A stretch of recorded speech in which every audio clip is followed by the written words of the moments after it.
Assalamualaikum warahmatullahi wabarakatuh.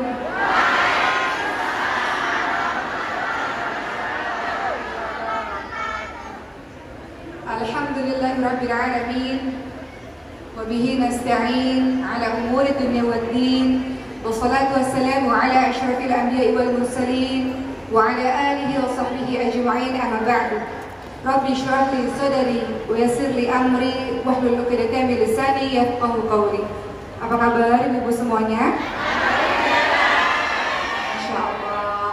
Apa kabar adik-adik semua di atas? Masya Allah. Ini adik-adik nih di atas nih? Masya Allah. Baik, ibu-ibu, bapak-bapak yang ada dan juga adik-adik semuanya, Masya Allah, senang sekali saya datang ke Lombok. Baru saja saya sampai tadi pagi mengisi di Lombok Tengah dan sekarang ke Lombok Timur, Masya Allah. Dan saya tahu di sini banyak sekali orang-orang hebat, orang-orang saleh. Maka izinkan saya menyapa terlebih dahulu. Yang saya hormati Ibu, mohon izin saya di depan Ibu, Ibu Wakil Bupati, Ibu Hajah Siti Kutsia.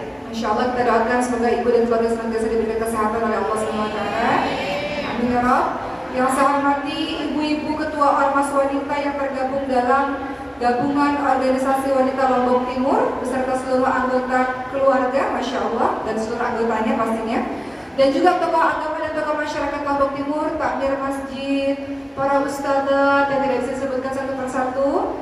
Juga tokoh masyarakat, para ahlul Quran, banyak penghafal Quran di sini, Masya Allah, ustazah-ustazah kita, guru-guru kita, Masya Allah. Mohon izin saya duduk di atas Ibu, karena kalau duduk di bawah khawatir tidak terlihat sampai belakang. Boleh ya Bu? Baik, teman-teman, sebelum kita mulai, Alhamdulillah, Allah izinkan kita semua berada di setengah perjalanan di bulan suci Ramadan ini. Ada yang sudah khatam di bulan suci Ramadan ini? Banyak, Masya Allah. Boleh tunjuk tangan supaya kita semangat. Ada yang sudah khatam di bulan suci Ramadan ini? Masya Allah, Masya Allah. Ibu-ibu sibuk, tapi khatam. Khatam berapa kali Bu? Satu kali, dua kali? Masya Allah ya. Masya Allah, di sini ada sahabat saya, guru saya juga, Masya Allah. Ibu terima kasih ya, kita ketemu di kampus UIN. Kami ini berdua sama-sama di kampus UIN Syarif Hidayatullah Jakarta. Alhamdulillah, ketemu lagi di Lombok Timur, alhamdulillah. Ada di sini yang sudah khatam 3 kali? Oh, yang tidak tunjuk tangan, saya kiranya khatamnya 5 kali, 6 kali, 7 kali. Bismillah. Baik, teman-teman sekalian, kita mulai dengan surah Al-Fatihah. Kita baca sama-sama Al-Ikhlas, Al-Falaq, An-Nas. Boleh ya Bu? Khawatir siang-siang ngantuk lagi puasa, ya? Hah? Ngantuk? Oh tidak, alhamdulillah. Khawatir kalau nggak disuruh ngaji, kita ngaji sama-sama kan lama-lama ngantuk. Kalau saya ceramah nggak dengerin. Boleh ya Bu, kita baca Al-Fatihah, Al-Ikhlas, Al-Falaq, An-Nas bersama-sama? Yang kencang suaranya boleh supaya kita semangat dan terbangun dari kantor kita, boleh? Ayo, insyaallah. A'udzu billahi minasy syaithanir rajim. Bismillahirrahmanirrahim. Alhamdulillahi rabbil alamin. Ar-Rahmanir Rahim. Maliki yaumiddin. Iyyaka na'budu wa iyyaka nasta'in. Ihdinas siratal mustaqim. Siratal ladzina an'amta 'alaihim ghairil maghdubi 'alaihim waladdallin. Amin. Bismillahirrahmanirrahim. Qul huwallahu ahad, Allahus samad, lam yalid wa lam yulad wa lam yakul lahu kufuwan ahad. Bismillahirrahmanirrahim. Qul a'udzu birabbil falaq, min syarri ma khalaq, wa min syarri ghasiqin idza waqab, wa min syarri naffatsati fil 'uqad, wa min syarri hasidin idza hasad. Bismillahirrahmanirrahim. Qul a'udzu bi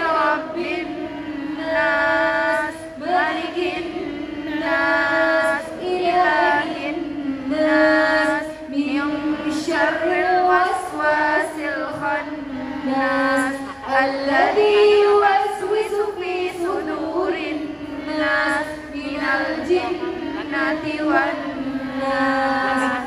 Ya Allah, bersihkanlah hati-hati kami, ya Allah, luruskanlah niat kami, tambahkanlah ilmu kepada kami, ya Rabb, dan mudahkan kami mengamalkan apa yang telah kami tahu. Amin amin ya Rabbal alamin.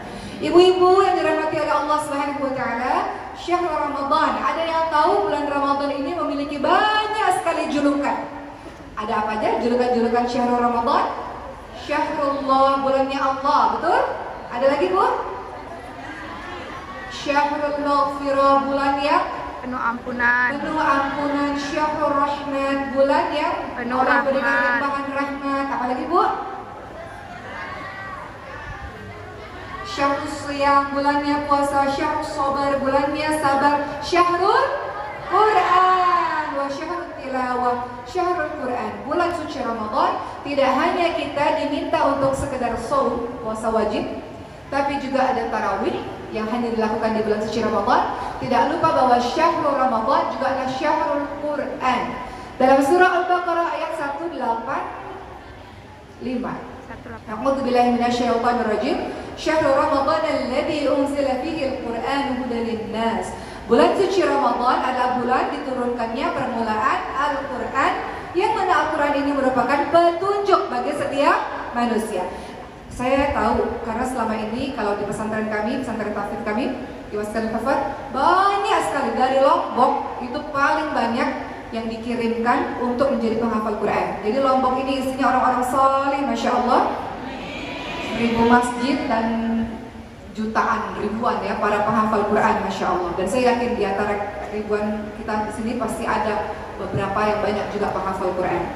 Baik, teman-teman sekalian, adakah di sini yang menginginkan diri kita, anak-anak kita, keturunan kita semuanya adalah ahlul Quran? Ada? Boleh tunjuk tangan yang cita-citanya menjadi ahlul Quran, keluarganya, keturunannya, masya Allah, amin amin ya rabbal alamin.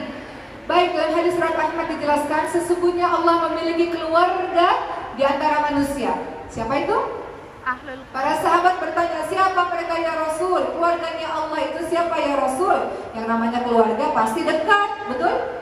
Yang namanya keluarga pasti hubungannya dekat, kata Rasulullah. Yang disebut sebagai keluarganya Allah adalah ahlul Quran, hum ahlullahi wa khassatuhu.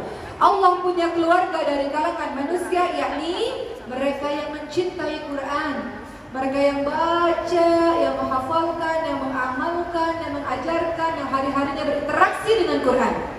Mereka lah yang disebut sebagai keluarganya Allah, ahlul Quran, dan mereka adalah orang-orang pilihan. Teman-teman sekalian, sebelum kita membahas bagaimana Al-Quran berakar dalam kehidupan kita, ketahuilah Al-Quran ini adalah mukjizatnya Rasulullah SAW, betul? Salah satu kenapa disebut mukjizat, tidak ada seorang pun yang mampu meniru atau membuat satu ayat pun yang sebesar dengan Al-Quran. Tidak ada seorang pun yang bisa membuat satu ayat sebesar dengan Al-Quran. Dan Al-Quran ini mukjizat luar biasa. Kenapa? Karena terjaga keasliannya sampai akhir. Siapakah yang menjaga keaslian Al-Quran? Allah melalui perantara hamba-hamba pilihannya. Jadi kalau mau menjadi orang-orang khusus, orang-orang yang dipilih Allah, mereka orang-orang yang istiqamah bersama Al-Quran. Dan kita mau itu bagian dari keluarga kita, bagian dari diri kita, bagian dari keturunan kita. Makanya ada doanya, Allahumma ja'alna min ahlil Quran, Allahumma arhamna bil Quran. Kita boleh doa sama-sama ya Bu sebelum saya lanjutkan. Ada doanya yang sering teman-teman baca. Dan ini doa yang harus kita angkat tangan kita supaya Allah sayangi kita dengan Al-Quran. Apa doanya? Allahumma arhamna bil Quran waj'alhu lana imaman wa nuran wa hudan wa rahmah. Allahumma dzakkirna minhu ma nasina wa 'allimna minhu ma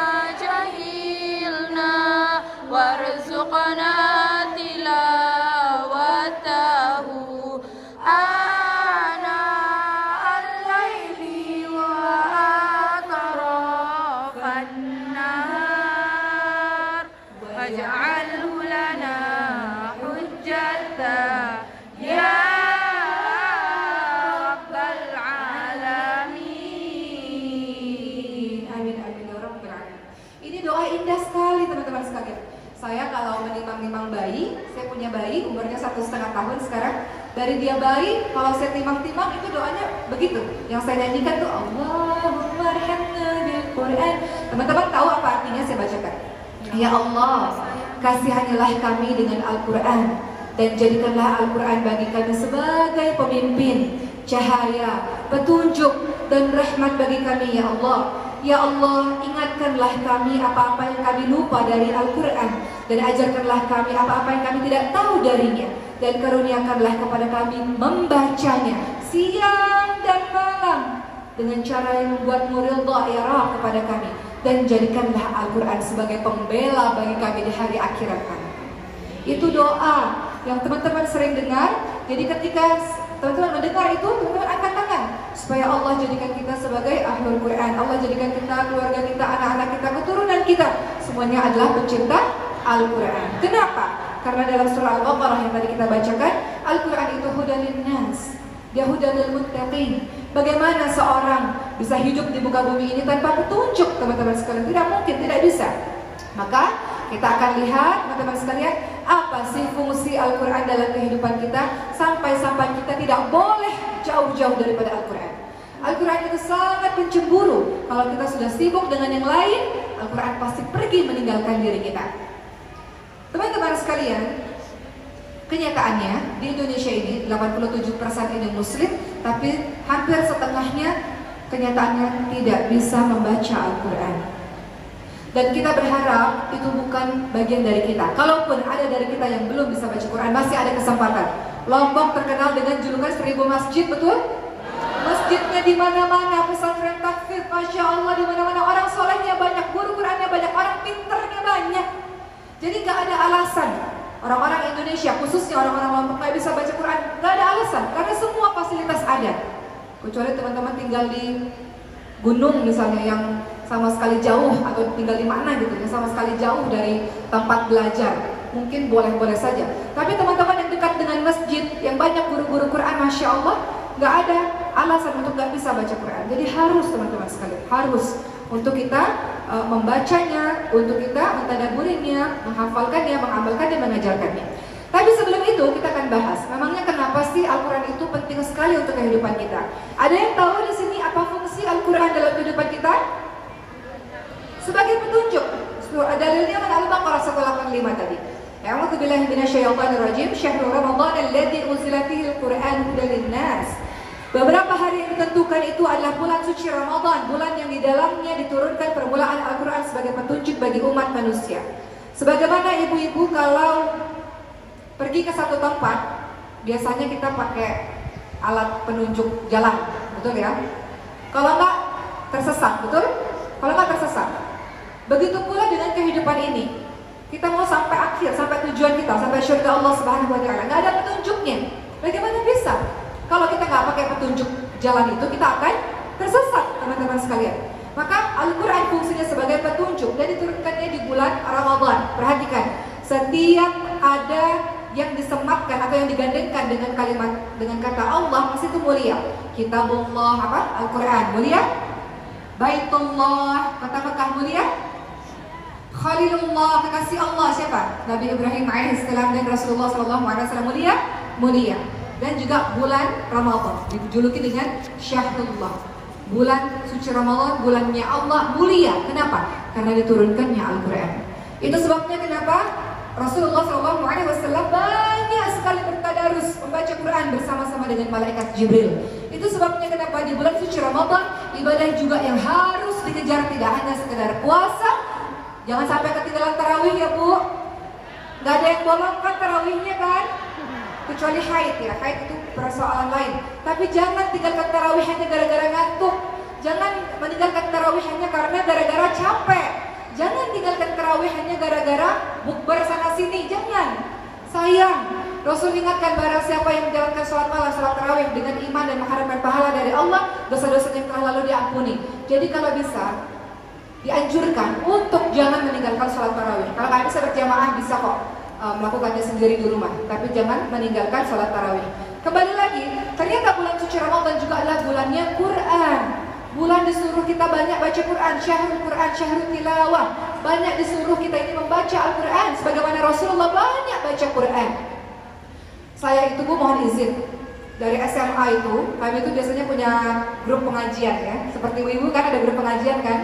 Dan biasanya menjelang Ramadan kami akan saling bertanya, target kamu dalam 1 bulan Ramadan ini mau berapa kali khatam? Dari SMA sampai hari ini. Saya udah kepala 3 ibu mohon izin. Sampai hari ini masih ditanya sama guru saya, Oki mau berapa kali khatam di bulan suci Ramadan ini? Jadi masih dipantau terus. Dan biasanya kalau begitu kita akan bersemangat. Kalau kita tahu teman kita mau 3 kali khatam, 4 kali khatam, 5 kali khatam. Hari ini kamu sudah berapa kali khatam? Hari ini sudah baca berapa juz? Fastabiqul khairat, berlomba-lomba dalam kebaikan. Kalau nggak ada partner, kita akan leha-leha, malas-malas, nggak berlomba-lomba. Tapi kalau ada teman-teman, ayo hari ini sudah berapa kali baca berapa juz, berapa banyak, itu akan membuat kita semakin bersemangat. Kembali lagi, fungsi Al-Quran dalam kehidupan kita, dia sebagai petunjuk, dia sebagai hidayah bagi kita. Dalam surah Al-Isra ayat ke-9 juga dikatakan demikian, A'udzubillahi minasyaitonirrajim, inna hadzal qur'ana yahdi lillati hiya aqwam wa yubashshirul mu'minina alladziina ya'maluna as-salihati anna lahum ajran kabira. Allah Subhanahu wa taala ingatkan, sesungguhnya Al-Quran ini memberikan petunjuk kepada jalan yang lurus dan memberi kabar gembira untuk orang-orang yang beriman yang mengerjakan amal salih bahwa mereka mendapatkan pahala yang besar. Saya cerita sedikit sebelum saya masuk lagi kepada materi saya.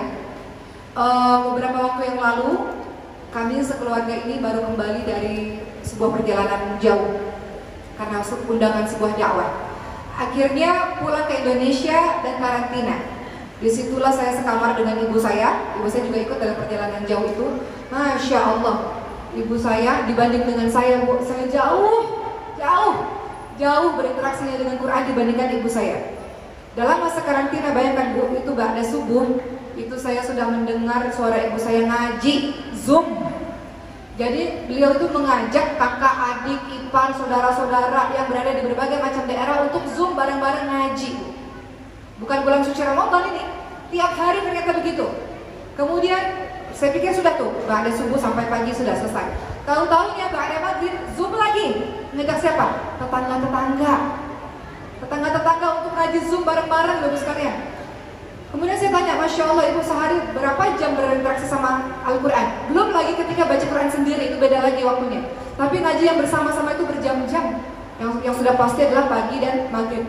Dan ibu saya ini kan pindah-pindah ya Bu, kadang tinggal di rumah saya, kadang tinggal di rumah Ricis. Bu, Ricis itu adik saya ya Bu, kalau ada yang nggak tahu.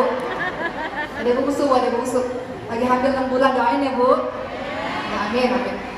Jadi pindah-pindah, kadang di rumah saya, di rumah adik saya, di rumah adik saya yang nomor 2 gitu. Dan Masya Allah itu ada waktu ngajinya sendiri ada. Ketika di rumah saya, itu tahu nggak Bu apa yang terjadi? Itu satu rumah, itu ada mbak-mbak yang kerja, semuanya wajib ngaji. Jadi kalau udah ada ibu disiplin semuanya ngaji, Masya Allah. Masya Allah itu ibu yang sangat luar biasa ya, yang bagi saya jadi panutan sampai hari ini pun masih ditanyain, ngaji belum, udah ngaji belum, begitu. Sampai anaknya udah punya anak 4 ini Bu masih ditanyain Bu ya, Masya Allah ya, luar biasa. Jadi kembali lagi teman-teman sekalian bahwa Al-Quran fungsinya sebagai petunjuk dalam hal apa? Apapun.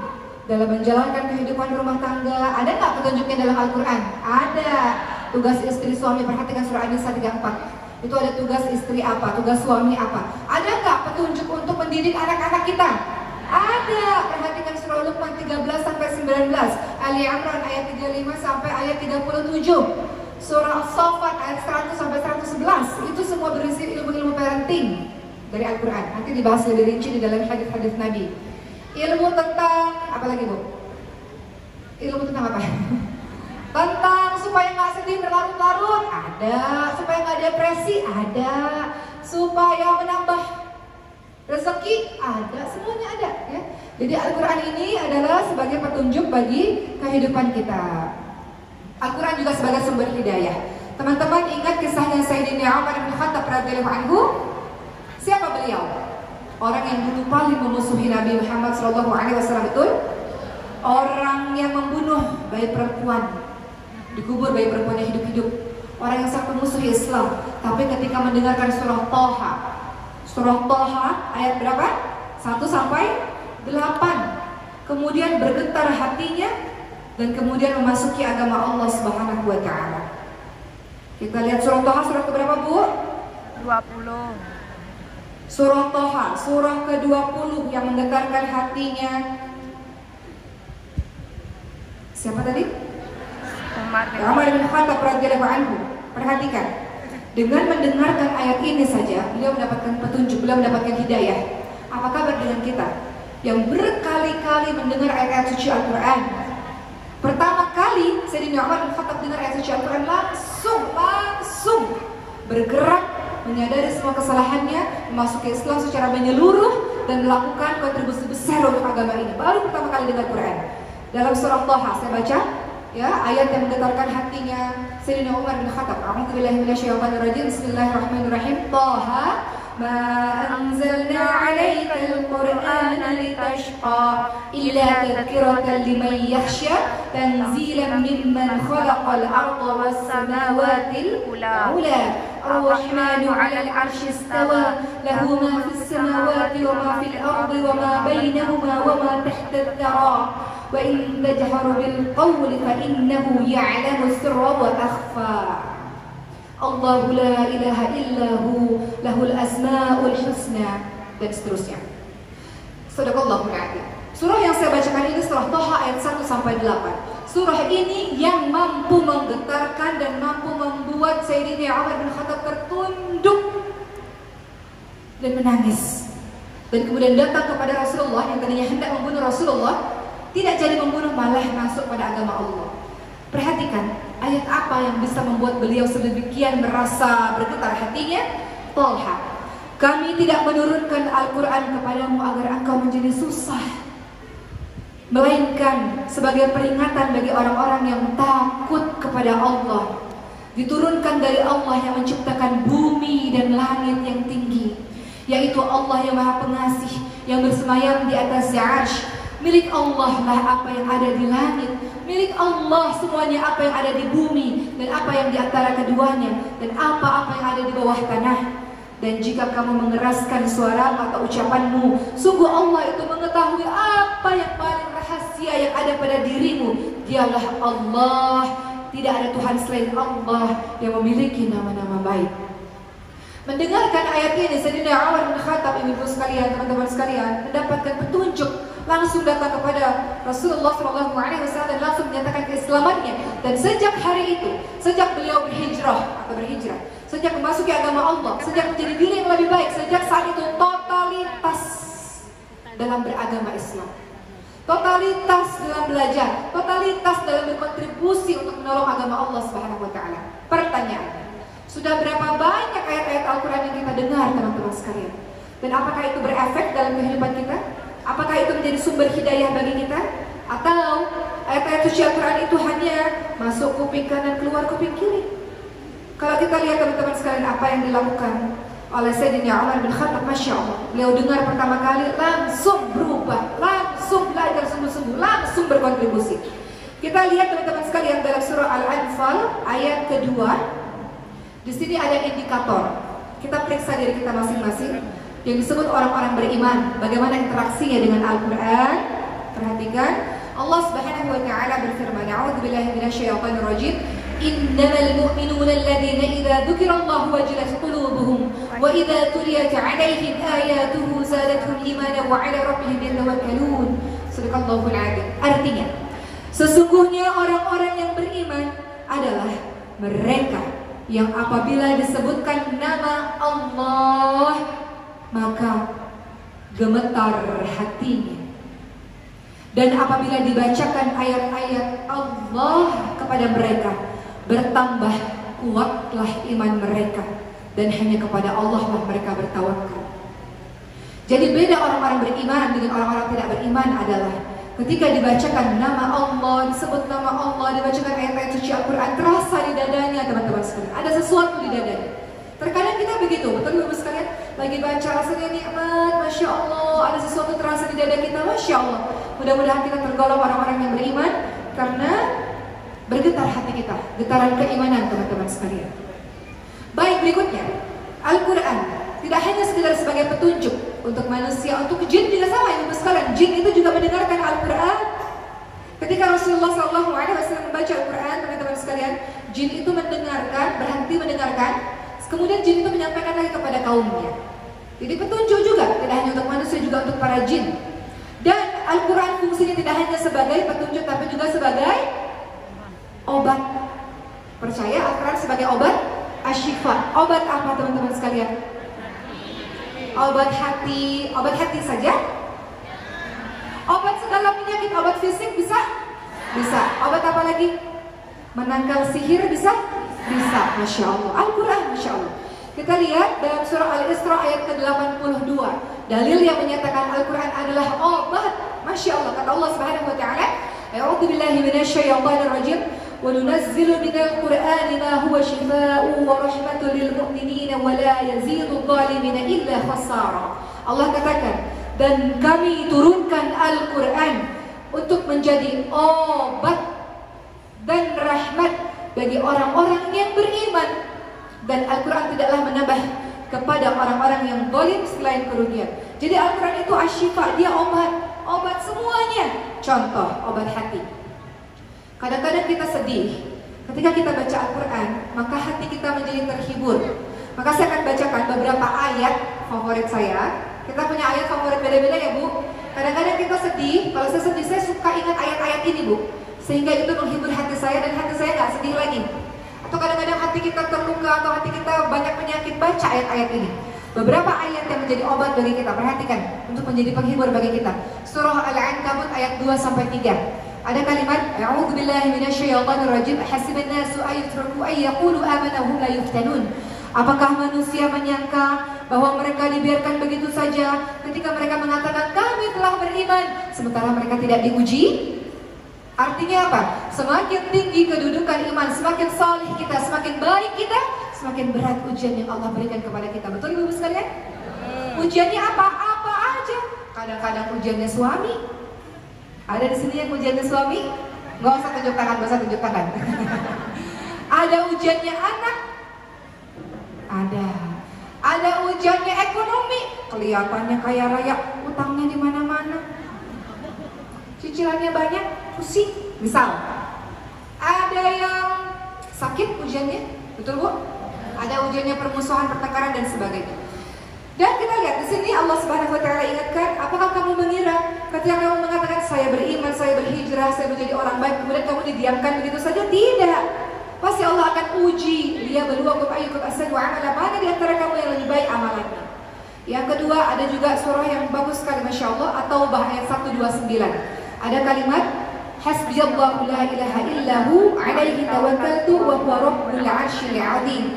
Kalau kita lagi sedih, kita baca ayat ini. Cukuplah Allah bagiku, tidak ada Tuhan selain Allah, hanya kepadanya lah aku bertawakal. Dialah Allah yang memiliki arsy yang agung. Cukuplah Allah bagiku. Kadang-kadang kalimat-kalimat itu menggetarkan hati kita loh teman-teman sekalian, betul nggak? Saya nggak akan kenapa-napa, nggak akan kenapa-napa. Kenapa? Karena Allah bersama dengan saya. Cukuplah Allah bagiku, betul Bu? Kalau kita rasa Allah cukup Allah yang tidak pernah meninggalkan kita, nggak pernah. Allah yang selalu tolong kita. Kalau ketika orang lain mungkin pergi meninggalkan kita, Allah nggak pernah tinggalkan kita. Cukuplah Allah bagiku. Itu ayat-ayat yang menghibur hati teman-teman sekalian. Ada lagi ya, surah Al-Baqarah 45 ada kalimat wasta'inu bis-sabri was-shalah. Kalau terjadi apa-apa padamu, minta pertolongan dengan sabar dan salat. Kalau terjadi apa-apa pada dirimu, minta tolong sama Allah dengan sabar dan salat. Atau teman-teman semua, ini juga ayat favorit saya nih. Saking favoritnya, kemarin saya usulkan kepada sutradara film, judul filmnya Merindu Cahaya Daam sekalian. Ada yang nonton nggak? Nonton. Jadi itu ada dialog-dialog ceramah. Saya bersyukur dan berterima kasih karena ketika bagian dialog ceramah diserahkan kepada saya. Jadi saya masukkan ayat ini. Ini ayat favorit saya. Kalau saya sedih saya ingat ayat ini. Ali Imran ayat 139. Kalimatnya wala tahinu wala tahzanu wa antumul a'launa in kuntum mu'minin.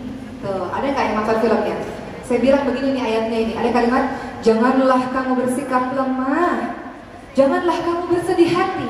Padahal kamulah orang-orang yang paling tinggi derajatnya jika kamu orang-orang yang beriman. Jangan lemah teman-teman sekalian. Jangan bersedih berlarut-larut. Kita ini ditinggikan derajatnya oleh Allah karena kita beriman. Untuk apa sedih berlarut-larut? Untuk apa bersikap lemah terus-menerus? Untuk apa? Toh kehidupan ini berputar. Hari ini kita sedih, besok kita tertawa. Hari ini kita tertawa, besok kita bersedih. Begitu? Tidak ada yang abadi. Semuanya digilirkan oleh Allah Subhanahu wa Ta'ala. Begitulah teman-teman sekalian, termasuk satu ayat terakhir. Banyak ayat-ayat favorit, tapi satu ayat terakhir yang juga kadang-kadang menjadi penghibur saya kala hati gundah gulana, hati sedih. Al-Quran menjadi asyifa, menjadi obat. Ada kalimat yang indah sekali dalam surah Al-Baqarah 216. Apa kata Allah? A'udzu billahi minasyaitonir rajim. Wa 'asa an takrahu syai'an wa huwa khairul lakum wa 'asa an tuhibbu syai'an wa huwa syarrul lakum wallahu ya'lamu wa antum la ta'lamun.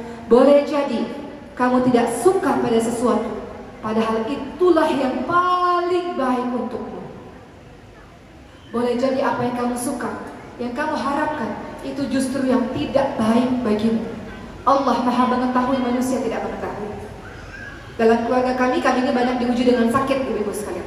Ibu saya menderita autoimun, penyakit pemphigus vulgaris, penyakit yang kulitnya melepuh, seluruh badannya melepuh. Sehingga kalau bajunya diangkat, kulitnya juga ikut terangkat. Penyakit-penyakit yang luar biasa.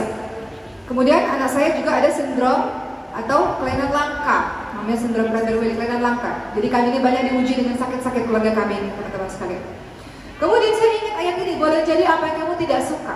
Ya Allah, kok dikasih penyakit yang langka atau kelainan langka, kok dikasih penyakit ibu saya yang begini gitu. Boleh jadi apa yang kita tidak suka, itulah yang paling baik, karena Allah tahu ada hikmah di dalamnya. Ibu saya sakit itu sekitar 17 tahun yang lalu. Karena ibu saya sakit, kami sekeluarga berjilbab, teman-teman sekalian. Karena ibu saya sakit itu, kami sekeluarga tiap hari ingat kematian. Karena hampir 3 bulan ibu di rumah sakit dan kami menyaksikan berbagai macam kematian di depan mata kami sendiri. Jadi ternyata apa-apa yang kita nggak suka, justru itulah yang baik untuk kita. Belajar sabar, belajar tangguh, belajar tawakal ala Allah, belajar bersyukur, betul bu? Karena Sulaiman, anak saya yang keempat, ada kelainan genetik yang waktu kecilnya saya nggak dengar suara nangisnya. Jadi sekarang saya menghargai setiap anak-anak yang menangis. Ibu-ibu kalau anaknya nangis, itu namanya anak sehat, ibu. Jangan dimarahin. Karena banyak ibu-ibu yang merindukan suara tangisan anak. Kadang-kadang kita tidak terpikirkan, bu. Saya itu merindukan tangisan anak waktu anak saya bayi. Nggak nangis, bu. Nangis itu, gitu nangisnya. Jadi harus pakai alarm kalau mau ngasih ASI. Begitu teman-teman sekalian. Jadi terkadang sesuatu yang kita keluhkan adalah sesuatu yang diinginkan oleh orang lain. Betul bu? Kadang-kadang kita nggak bersyukur, kok suami saya begini, kok ininya begini. Kadang-kadang apa yang ibu keluhkan itu yang diimpikan oleh banyak orang, termasuk saya. Apa-apa yang ibu keluhkan terhadap anak ibu menangis, itu yang saya impikan, yang saya rindukan. Waktu anak saya bayi, alhamdulillah sekarang sudah membaik berkat doa dari teman-teman semua.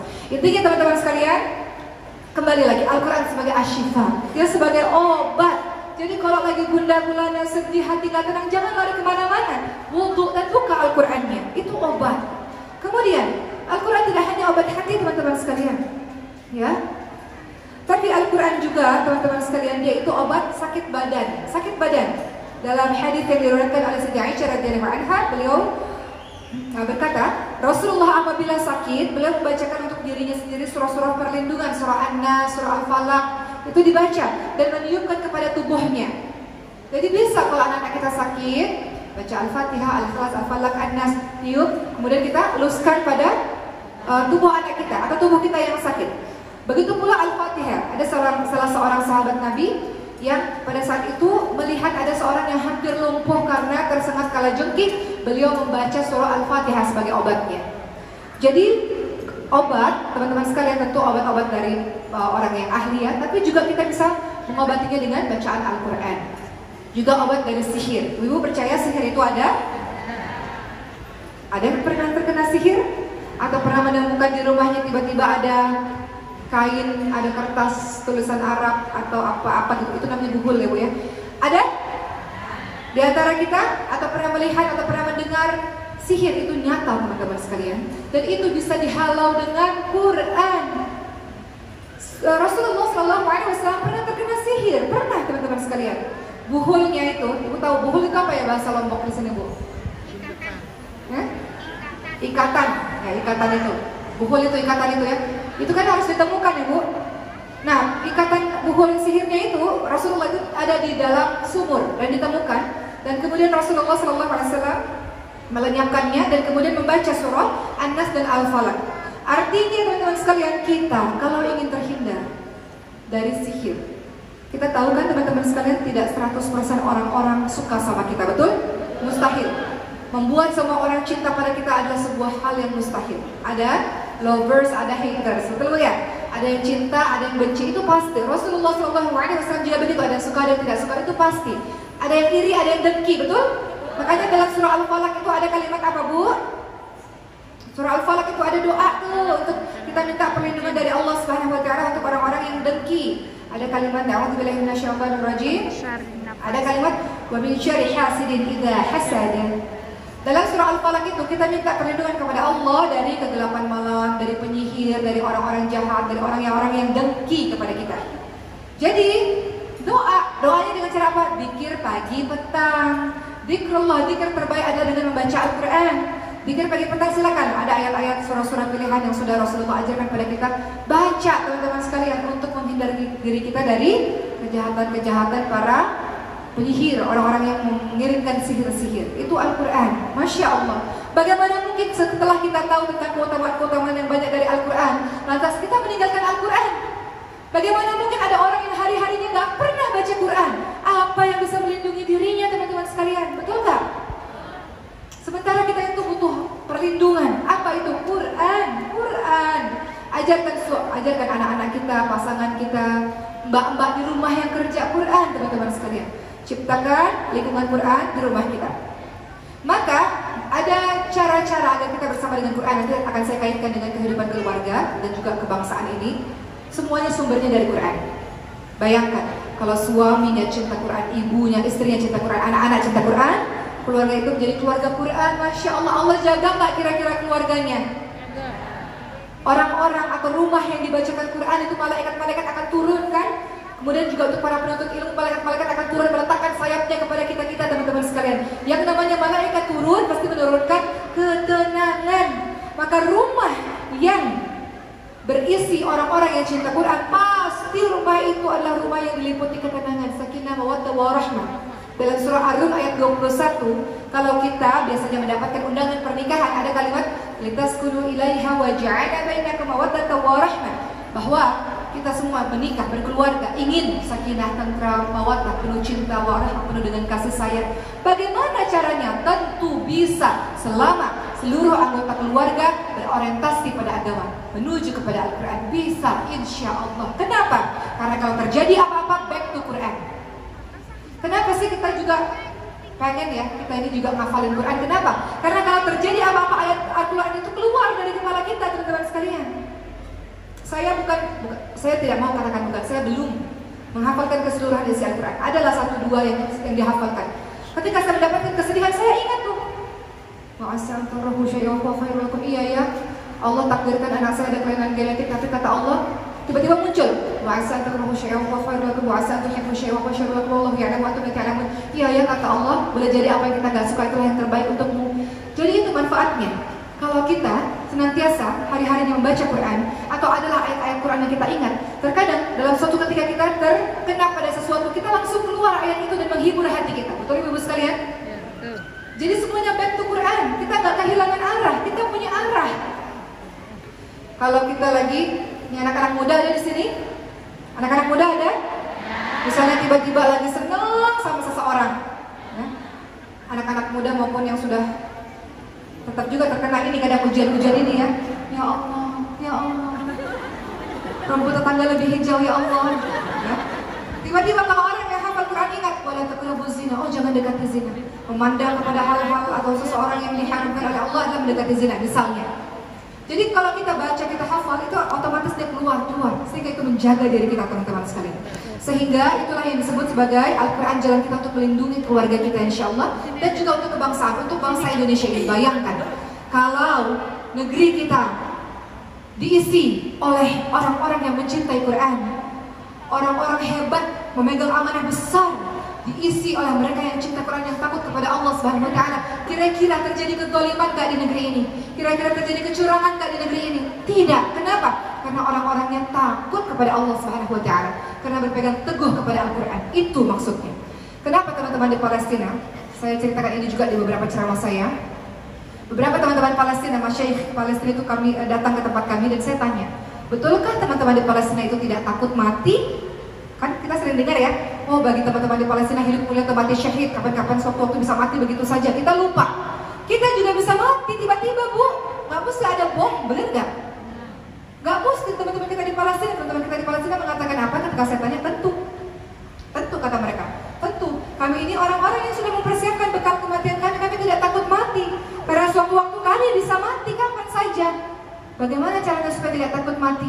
Bagaimana cara mempersiapkan diri agar siap bertemu dengan Allah? Jawabannya adalah Al-Quran. Masjid-masjid kami itu penuh dengan halaqah-halaqah Quran.